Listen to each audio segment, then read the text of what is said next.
یہ وضو کا طریقہ سن لیں ذرا ایک دفعہ. وضو تو سب کو ہی کرنا آتا ہے, لیکن جو صحیح پراپر سنت طریقہ ہے نا اس سے لوگ وضو نہیں کرتے. نماز کا طریقہ تو بڑا لمبا ہے, اب وہ تو پوری کر کے دکھانا پڑے گا نا, تو وہ پھر کسی اور وقت انشاءاللہ. وضو میں جو ہے نا لوگ کیا کرتے ہیں, بہت زیادہ ہو گیا ہے, چھوٹے بچوں کا اور بڑوں کا لحاظ یعنی تھوک اور ناک وغیرہ کپڑوں میں بدن پہ لگ جائے تو پاک ہوتے ہیں نا, پاک ہوتے ہیں. اگر نماز پڑھنے بلی آ کر پاؤں چاٹنا شروع کر دے تو پاک رہے گا, بلی کا جھوٹا پاک ہے. تو کیا ہوا, وضو کا جو طریقہ ہے نا لوگ کیا کرتے ہیں عجیب, نارملی تو سب صحیح کر رہے ہوتے ہیں لیکن جو صحیح سنت طریقہ اس کو فالو نہیں کرتے. طریقہ یہ کہ آپ نے ہاتھ دھونے کے بعد بائیں ہاتھ سے نلکا کھولا, سیدھے ہاتھ میں کیا لیا, پانی لے کے نلکے کو فوراً کیا کر دیا, چلو میں پانی لے کے.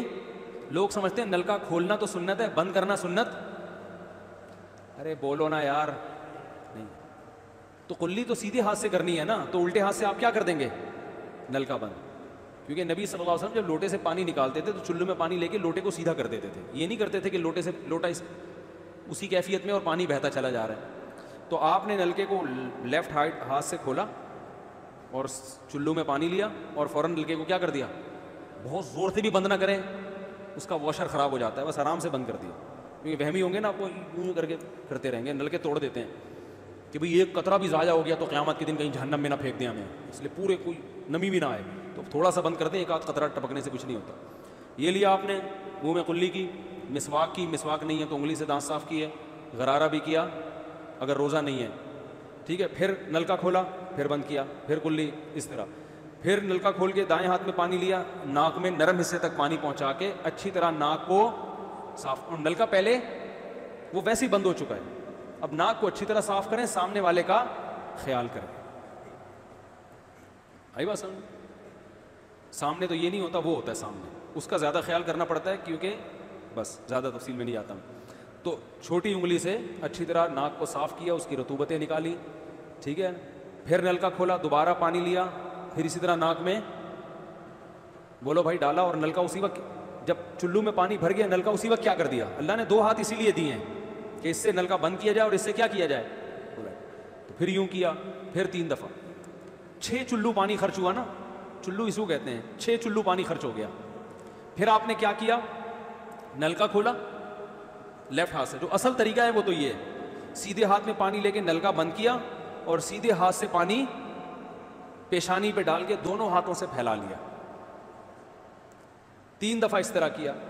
اس پہ عمل نہیں ہوتا تو پھر اتنا کر لو کہ دونوں ہاتھوں پہ کیا لے لو, نلکا کھول کے پانی لے کے پیشانی پہ ڈالو اور فوراً نلکا کیا کر دو, بند کر دو, اور پھر ہاتھوں سے اچھی طرح اس کو ملو.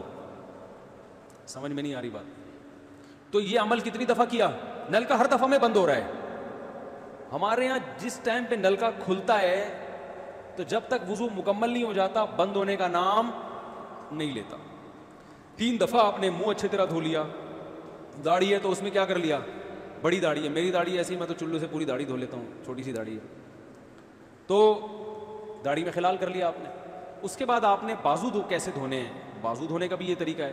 لیفٹ ہاتھ سے چلو میں پانی لیا, جب سیدھے ہاتھ میں پانی آئے گا تو یوں کیا. قرآن میں کیا ہے کہ قمتم الی الصلاۃ فاغسلوا وجوہکم وایدیکم الی المرافق, اپنے ہاتھوں کو کوہنیوں تک دھو. بتایا دھونے کا عمل ہاتھ سے شروع ہوگا, ختم کہاں ہوگا, پانی یوں نہیں بہانا, اس طرح بہانا ہے پانی, یہاں سے یوں جائے. اور اس میں فائدہ یہ ہوتا ہے کہ بالوں کا جو رخ ہے نا نیچے کی طرف ہوتا ہے, جب پانی اپوزٹ سائڈ میں جاتا ہے تو اسکن اچھی طرح گیلی ہو جاتی ہے. سمجھ رہے ہو؟ تو آپ نے یوں لیا اور ہاتھ سے اچھی طرح ملا. اس کو ملنے پہ زیادہ زور لگانا ہے, ہم پانی پہ زیادہ زور لگا رہے ہوتے ہیں. پھر یہ بھی ہو سکتا ہے کہ دونوں ہاتھوں سے لو, دونوں ہاتھوں سے نلکا کھول کے دونوں ہاتھوں سے پانی لے کے, کیونکہ اس میں زیادہ پانی آ جاتا ہے تو پانی لے کے آپ نے لیفٹ ہاتھ کو بھی یوں کیا نا, تاکہ یہ پانی بھی ادھر ٹرانسفر ہو اور یوں چلا جائے. اس طرح سے آپ نے دوسری دفعہ دھو لیا اور نلکا کیا کر دیا, بند. پھر تیسری دفعہ بھی ایسے ہی کیا. یہ جو ہوتا ہے نا یوں یوں یوں کر کے رگڑے لگا رہے ہیں نلکے کے نیچے ایسے, یہ نہیں ہوتا, یہ سنت طریقہ نہیں ہے. نبی جس برتن سے وضو کرتے تھے تو اس طرح چلو میں پانی لے کے اس طرح وضو کیا کرتے تھے, غسل اسی طرح ہو جاتا تھا. تو اب پھر لیفٹ میں بھی ایسے ہی ہے, لیفٹ میں پانی ڈالا اور سیدھے ہاتھ سے سہارا لے کے کیا کیا, دونوں ہاتھوں کا پانی ادھر آ جائے گا. 1 دفعہ دھل گیا. اچھی طرح مسئلے کونیوں تک پہنچ جاتا ہے, اور پریکٹس کے بعد تو بہت اچھا ہو جاتا ہے. اس کے بعد آپ نے کیا کیا, سر کے بالوں کا مسا. سر کے بالوں میں جو یہ ہے یہ طریقہ کچھ بھی نہیں ہے, کہیں بھی ثابت نہیں ہے. سیدھا سیدھا آپ نے ہاتھ گیلے کیے, پیچھے لے گئے. ایک حدیث میں صرف یہاں تک آتا ہے, ایک حدیث میں واپس لانا بھی. تو دونوں طریقے ہیں مسا کے, صرف پیچھے لے جاؤ یا پیچھے لے جا کے پورے سر پہ ایسے ہاتھ پھیر لیا, کیا ہو گیا سر کا مسا. پھر انگلیوں کا, کانوں کا, الاذنان من الراس, حدیث میں آتا ہے کان کس میں سے ہیں, سر میں سے. کیا مطلب, اس کے لیے نیا پانی لینے کی ضرورت نہیں ہے. کان کا مسا کیا اور کانوں کی لو کا مسا کیا. گردن کا مسا بہت اختلاف ہے اس میں. احناف کے ہاں سنت, احناف بھی نہیں کہتے, افضل ہے, بہتر ہے. سنت کے لیے جتنی مضبوط دلیل ہونی چاہیے وہ گردن کے مسا پہ نہیں ہے, اس لیے احناف کا بھی فتویٰ یہی ہے کہ بہتر ہے, کر لو. سنت نہیں, زیادہ زیادہ اس کو مستحب کہا جائے گا. تو گردن کا مسا کر لیں تو بھی ٹھیک ہے, نہیں کریں بولو بھائی ٹھیک ہے. لیکن یہ جو یہاں کا مسا نہیں ہوتا, بعض لوگ پوری گردن کو یوں کر کے لا رہے ہوتے ہیں, ایسا نہیں ہے. تو گردن کا مسا یہ جو یہاں سے کیا جاتا ہے, یہ پچھلے جانب سے ہمارے حضرت اس کے قائل نہیں تھے. وہ کہتے تھے مسا جہاں بھی شریعت میں ملتا ہے یہاں سے ملتا ہے. تو ان کی رائے یہی تھی کہ اگر گردن کا مسا کرنا ہے تو گدی, گردن نہیں گدی کا مسا وہ یہاں سے کر لے. لیکن یہ کوئی نہ سنت موقدہ ہے نہ کوئی زیادہ تاکید ہے اس کی, کوئی کرے ٹھیک ہے, نہیں کرے تو بھی ٹھیک ہے.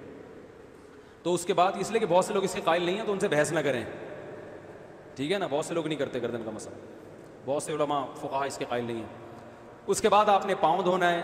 تو پاؤں میں بھی یہ کہ قرآن نے کیا کہا کہ الی الکعبین, انگلیوں سے شروع ہوگا اور ٹخنوں تک پانی جائے گا.